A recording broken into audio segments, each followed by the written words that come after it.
But Mel Gibson in a goofy supporting role has raised questions from journalists and activists about whether the notorious actor, with documented accounts of domestic abuse and anti-Semitic sentiments, should be normalized via this bland Hollywood blockbuster.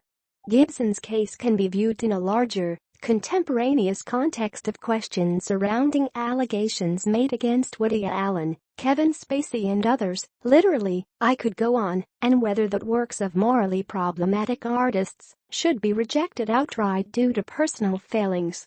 It comes down to whether an artist can be separated from their art. A rational argument seems to say they should, unless the individual uses that art to amplify their problematic beliefs or actions. Certainly playing second fiddle to Will Ferrell in a lame sequel is the equivalent of purgatory for a star who made studios billions of dollars over his career.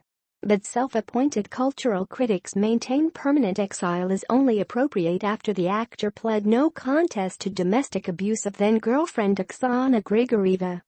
Not to mention, sometime before that, Gibson was caught on a dashcam during a DUI stop offering a hateful take on Judaism I won't reproduce here. Go Google it. Better yet, don't. One thing to note is the role of alcoholism in these instances. Gibson has acknowledged his problem, got treatment and maintains sobriety with no indication to prove otherwise. During that time, the actor was out of the system. His films went straight to VOD.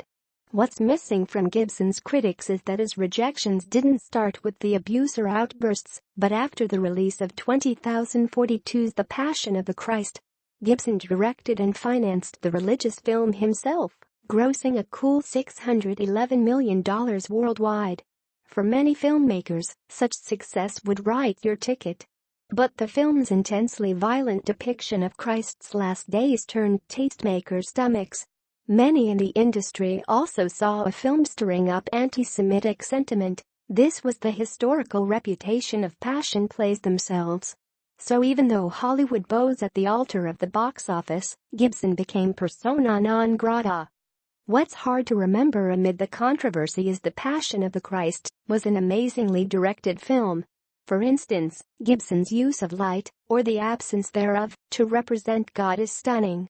More problematic is the fetishistic focus on the violence of Christ's death, as though this were its only meaningful aspect.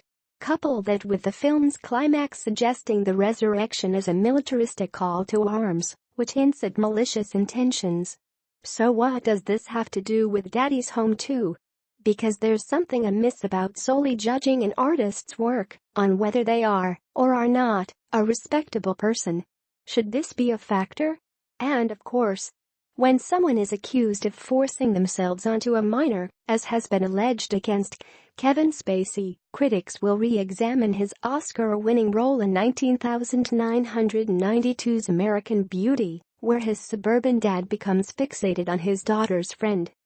Does this retrospective analysis make that role creepier? It was meant to be strange and disconcerting anyway. People forget this was largely symbolic of Spacey's character's emotional awakening and had nothing to do with lust. This should not take power away from a great film. Or what of Harvey Weinstein, the studio bigwig revealed by several accusers as an abuser? And worse, as a producer, his personal mark is less conspicuous since he's only in charge of financing and budgets. It would take a strained analysis to look at Weinstein-funded films and see where his monstrosity was forced upon an audience. Even factoring in the alcoholism, Gibson's derogatory statements about the Jewish faith lends credence to the argument that Passion of the Christ had anti-Semitic intentions. If Gibson had dark artistic motives, that's a good reason to reject his work. But Gibson also directed last year's impressive Hacksaw Ridge. While broadly simplistic in some aspects, it was an incredibly moving real-life look at the power of faith. Artists should be judged on their work. There's probably all sorts of reasons to hate Daddy's Home 2 and Gibson might very well be one of them. But in terms of his canon, Hacksaw Ridge served as redemption for Gibson, whose acting career was marred by mindless violence and his filmed-making defined by fanaticism. In sobriety, Gibson found a sure and steady voice. If he wants to make a nice paycheck on some formulaic dreck to support his future directing efforts, more power to him. Gibson's earned some goodwill back. Even artists should be given that chance.